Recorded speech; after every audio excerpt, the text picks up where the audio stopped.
Salut tout le monde, bienvenue dans cette nouvelle critique à chaud consacrée donc à un film sorti en 2006 avec au casting Tom Hanks, Audrey Tautou, Jean Reno, Ian McKellen et Paul Bettany, réalisé par Ron Howard, adapté du roman de Dan Brown que voici. Là, vous savez le titre, il s'agit du Da Vinci Code. Alors, je répète, roman, hein, c'est marqué là, roman, c'est pas un documentaire ça. Voilà, fin de la parenthèse. Ça, c'est pour une petite scud pour les conspirationnistes. Donc, Da Vinci Code, ça raconte quoi? Lui, le professeur Robert Langdon, incarné par Tom Hanks, éminent spécialiste de type de symboles, est appelé d'urgence au Louvre, puisque le conservateur du musée a été retrouvé assassiné. Mais avant de mourir, il a laissé de mystérieux symboles autour de lui. Il est aidé dans son enquête par Sophie Neveu. Et il va donc mener une enquête avec elle et découvrir que de nombreux signes sont dissimulés dans les œuvres de Léonard de Vinci. Tous les indices donc le mènent vers une société secrète, le prieuré de Sion, société secrète qui depuis des siècles protégerait un secret à même de faire effondrer tout simplement les dogmes de l'Église. Il part donc dans cette enquête qui le mènera jusqu'en Écosse, en passant par Londres et Paris. Et Robert et Sophie donc feront tout pour déchiffrer donc ce fameux code, le Da Vinci Code. Donc, sorti en 2006, donc 3 ans après le fameux bouquin, qui a été vraiment un véritable brûlot quand il est sorti, qui a fait limite un scandale. Vous le saurez pourquoi en le lisant. Hein. Je répète, roman. Voilà, c'est pas un documentaire, roman. Voilà, j'arrête avec ça. C'est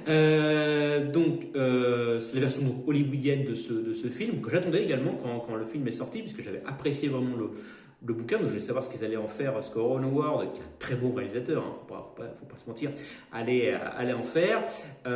Donc il l'avait présenté donc, en ouverture du Festival de Cannes en 2006, hein, pour l'anecdote. Et est-ce que c'est un bon film? Eh bien, oui et non, parce que pour le rendre accessible, le réalisateur a dû, pour moi, faire des coupes à la tronçonneuse. Il a élagué complètement des passages du livre. Alors après, c'est une adaptation des filles de livre. Oui et non, mais quand même, il y a quand même des gros passages qui sont loupés. Alors, il a voulu rendre effectivement l'intrigue un peu plus vivante, ça bouge un peu plus. L'aspect polémique du livre a quand même été conservé. Ça, c'est quand même le point principal.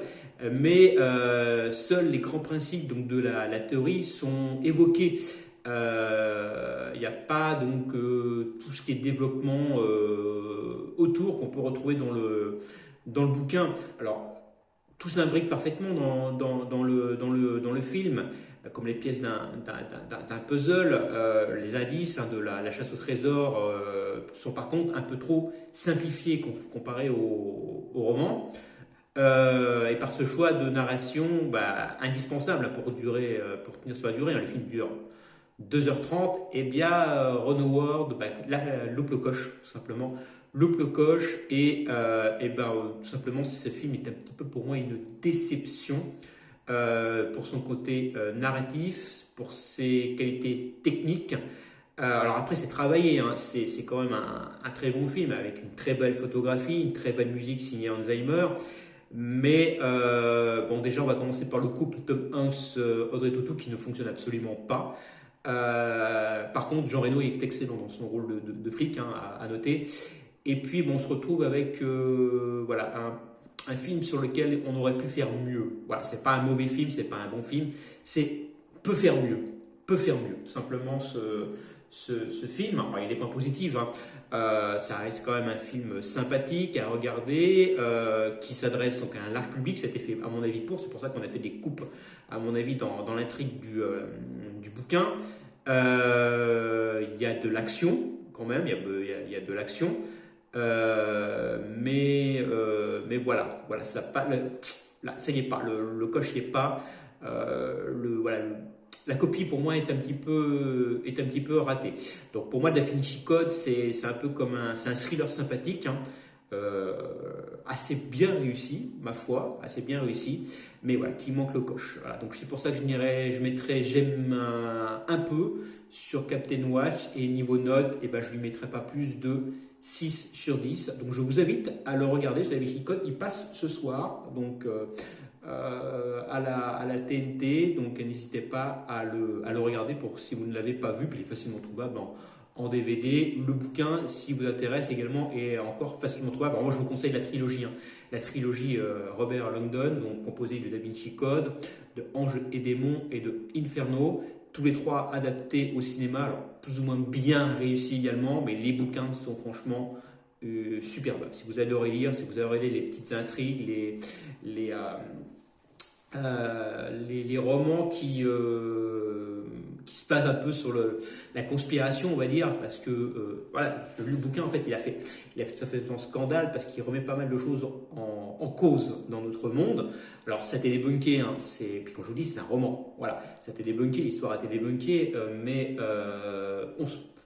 quand on le lit, on se pose quand même des questions. Quand on lit les trois bouquins, ça nous fait quand même réfléchir et puis dire ouais, mais pourquoi pas. Voilà, mais après voilà, ça a été prouvé que c'était faux. Et Dalton le dit bien, hein, je le répète, c'est un roman. Il a fait aucune recherche, enfin il a fait quelques recherches, mais il a dit c'est un roman, tout simplement. Il n'y a rien de vrai là-dedans, d'accord? Voilà, donc j'en ai fini avec cette petite critique à chaud, un petit peu longue. Il faudra que je raccourcisse mes critiques à chaud parce que quand elles commencent à devenir aussi longues que mes retours sûrs. Je vous dis à la prochaine et surtout gardez l'esprit critique. Salut!